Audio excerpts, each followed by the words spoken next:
ప్రజాపాలన పేరుతో అధికారంలోకి వచ్చిన కాంగ్రెస్ రాజ్యాంగానికి వ్యతిరేకంగా పాలన సాగిస్తోందని బీఆర్ఎస్ నేత దాసోజు శ్రవణ్ ఆరోపించారు.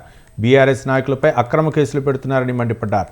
బీఆర్ఎస్ నేతలు కార్యకర్తలపై అక్రమ కేసులు పెడుతూ వేధిస్తున్నారని రాష్ట్ర డీజీపీకి బీఆర్ఎస్ ఎమ్మెల్యేలు ముఠా గోపాల్, కాలేరు వెంకటేష్, పలువురు బీఆర్ఎస్ నాయకులు ఫిర్యాదు చేశారు.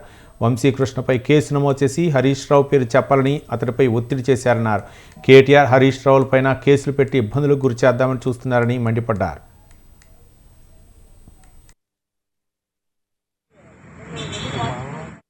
పాలన పేరు మీద అధికారంలోకి వచ్చినటువంటి ఒక రేవంత్ రెడ్డి ప్రజాస్వామ్య స్ఫూర్తికి విరుద్ధంగా రాజ్యాంగ నిబంధనలను తుంగలో తొక్కుతూ ఒక నియంత లెక్క మారి ఇవాళ కొంతమంది పోలీస్ అధికారులను పాలెగాళ్లుగా మార్చుకొని తన ప్రైవేట్ ఆర్మీగా మార్చుకొని ఇవాళ బీఆర్ఎస్ పార్టీకి సంబంధించిన కార్యకర్తల పైన, ముఖ్యంగా నాయకుల పైన విచ్చలవిడిగా కేసులు పెట్టి ఇవాళ అణచివేతకు పాల్పడే దుర్మార్గమైన ప్రయత్నం చేస్తా ఉంటే ఇవాళ డీజీపీ జితేందర్ గారి దగ్గరికి వచ్చి ఈరోజు ఒక ముఖ్యమైన అంశం పైన రిప్రజెంటేషన్ ఇవ్వటం అయింది.